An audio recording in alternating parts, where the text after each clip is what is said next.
Welcome to Points to Ponder with St. Pierre. I am St. Pierre. Verily, verily, I say to you that hate is alive and well. Therefore, it needs to be destroyed. To do so, we must see hate as an enemy, and we must understand it in all its parts. Let us ponder for a few. Merriam-Webster defines hate as an intense dislike or extreme aversion. Imagine hate as a ferocious monster whose life's goal is to kill what it intensely dislikes, you and me. Like a monster lurking in the shadows, hate can sneak up on you and take you by surprise. It can appear out of nowhere and can come from unexpected people and places. It can hold you hostage and even victimize you. Denying that hate exists will not magically make it go away. We cannot conquer what we do not confront. We must fully see and acknowledge hate to take it down. If we accept that it exists and that it is embodied in many areas of life, then we can eradicate it. We must understand the anatomy of hate. It has a heart, a mind, a mouth, and hands. Killing it requires dismembering it. Working from the inside out, then, let us begin with the heart of hate. The human heart has 4 chambers, the right and left atria and the right and left ventricles. Each chamber serves a vital part in the activities of the heart. What comes from the heart comes through these chambers and flows to all parts of the body. If hate can be embodied, then it most definitely has a heart. One of the major chambers in the heart of hate is superiority, the idea that one is greater than the rest. We mostly equate this ideology with white supremacy. At its core, white supremacy has the idiotic notion that those of a white or Caucasian race are superior beings as compared to any other race. However, this notion is dumbfounded for the simple fact that race itself is a social construct. This means that the idea of race came from societal means to identify, segregate, and oppress people. For race to be a classification, there must be a distinction. Rather than making the distinctions equal, societies use these distinctions to discriminate. Thus, the idea of superiority was born. And like a true chamber of the heart, it vigorously pumps, dilating and constricting to a social construct that is by default morally flawed and scientifically baseless. Hate has a superiority complex. How can any man stand face to face to another man and declare, "I am superior"? Did not God make both men? Can the created usurp the creator? Absolutely not. For if God is love and we are created in his image, then we are extensions of that love. In him there is no I in them, there is only we. If one is superior, then all is superior. You cannot claim the high road when we are all on the same road. And you can't claim what you didn't create. That would make you a liar and a thief, and not the chief. Hate, indeed, has a superiority complex. Superiority, however, is not the only facet of the heart of hate. There is also the atrium of superficiality. I'll say that again, superficiality. Simply put, hate is directed towards superficial things such as race and gender. It is preoccupied with what can be seen, heard, and felt rather than what is truly at the core.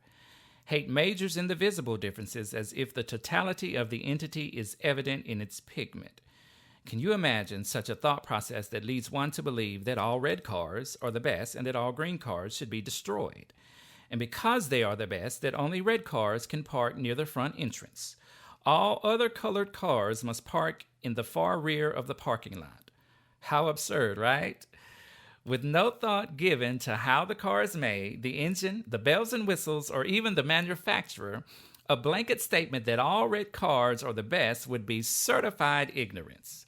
How much more absurd is this if we replace cars with race? Yet laws, institutions, attitudes, and judgments are made with this very idea. Prejudices are born and normalized over something as superficial as color. This is what prompts a white lady to grab her purse tighter when a black man enters the elevator alone with her. This is what motivates a store clerk to watch black customers more closely, fearing they will steal something. And sadly, therefore, unarmed black men are killed by police officers for just having a broken tail light or for just standing on the sidewalk. Hate is truly superficial. To reduce a man to a color is a disrespect to God himself. and to judge that man for his color is blasphemous. God's creation is far more complex than simple pigments. The wonder of the human body, mind, and spirit is beyond comprehension. It is unfathomable and infinitely more intricate than a spectrum of colors. The appropriate response to differences is not rejection, it's appreciation. For every difference is another glorious example of God's marvelous creativity. Hate is superficial, God is not. Let that sink in. The heart of hate gives life to all its connections via systematism. I'll say that again, systematism. It's all about systems. Like a true circulatory system, hate is systematically spread through generations of miseducation, through established social injustices, and through strategic oppression of different peoples. It is infectious. It causes madness and barbaric behavior in some cases, such as genocides and the Holocaust. 3 particular people groups are familiar with this systematic evil of hate: the Jews, the Black Americans, and the Native Americans. Caucasian settlers landed on the shores of America. They brutally slaughtered the Native Americans and colonized the land. Colonization systematically led to Western expansion and simultaneously continued the oppression and marginalization of the Native Americans. Furthermore, Caucasian settlers and their descendants kidnapped Black Africans and brought them to America to help work the land as slaves, erecting the institution of slavery. Slavery was a protected system, something they were proud of. It took a civil war to end it. And let us not forget how white Germans tortured and murdered millions of Jews and the war it took to end that. 1 John 3:15 says that anyone who hates is a murderer. He seeks to spread his own and to kill and destroy all others. There is no other intent of a disease. Like any disease, hate is a murderer. It is pathological.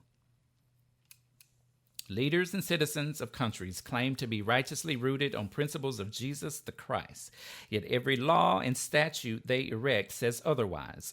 Oaths are taken with hands on Bibles, but with hearts far from the heart of God. If freedom is only for those who look and believe like you, then there is no freedom at all. You are a slave to hate in your plight to extend freedom with partiality. You cannot love God and hate any man. You cannot. Hypocrisy is a disease. Hate is pathological. Together they produce a monster, a murderer. As complex as hate might appear, it is quite simple. Hate is a monster, a living, breathing, and evil monster. It has a diseased heart that is deceived by superiority, superficiality, and systematism.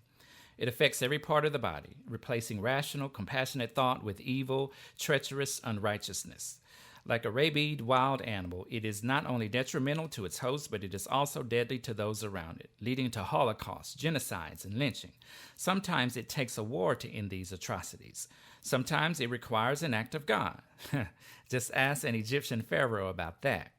Whatever the method, the monster that is hate needs to be destroyed. Let us eradicate it for the sake of humanity. Kill it, cut its heart out, and let it die so that we can truly live the life of love God intended us to live when He created us in His image. I encourage you to take notice of hateful thoughts and behaviors in your own life. Do you prejudge people and situations too quickly? Do you equate entire groups of people to certain negative attributes? Or are you using your position or power to systematically oppress people that are different than you? Has your granted authority given you a superiority complex? If so, check your heart. Change it if necessary. So goes your heart, so goes your life, so goes our world.